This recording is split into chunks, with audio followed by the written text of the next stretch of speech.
Okay, now I want to check out a blog called Talking Points Memo, and that is done by this guy, Joshua Michael Marshall. There he is up there on the left, and his blog is pretty cool. It's definitely one of the top blogs on the net. It probably may be, I don't know, one of the most broadly read in terms of, like, could be left, if you're a lefty, right, you know, somewhere in between.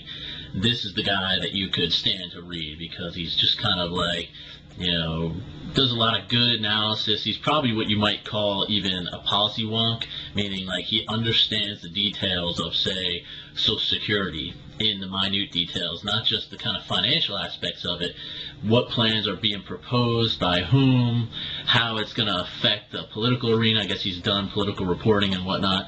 The best thing that I guess the way I started reading this blog, though, was when he wrote some stuff about a movie he saw and was talking about World War II and that kind of super quick collapse of France, and some historical work that he had read when, you know, some big-time historian did some new work and kind of was analyzing why did France fall so fast. I guess a lot of Americans have the idea that the French just kind of gave up early and went home, but you know, it turns out that, you know, they had like 1 million people killed like super quick. I don't know if it was like a month, 2 months, few months, what, but they lost a lot of people really quick.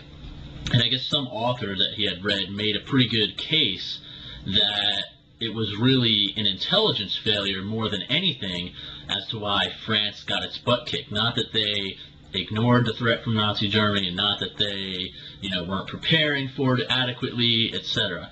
I guess at least they thought they were preparing for it adequately, and it turns out, you know, that their intelligence was so bad that they still got their butts kicked. So I guess the point being that there could be applications for America today. We can have the biggest, baddest military, and we can destroy the world 150 times over, but if your intelligence sucks, then you may be just as vulnerable. You know, you're only as strong as, you know, your weakest link.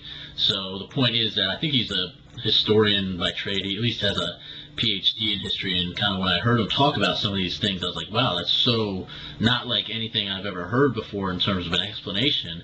And he kind of, I guess it must have been that whole historical approach, you know, kind of being able to go back and look at the facts and really know the facts and kind of look at them objectively and not kind of believing what people have been telling you for your whole life, and just kind of be able to look at things again and reevaluate. But he's still on top of his game. He, like I said, he's worked in Washington, he's lived here, he was a reporter for a long time, and he kind of knows what's going on. I think he's up in New York doing a lot of New York type stuff. But he's got a lot of good stuff to say, so that, like I said, definitely still one of the top blogs on the net. Definitely check it out.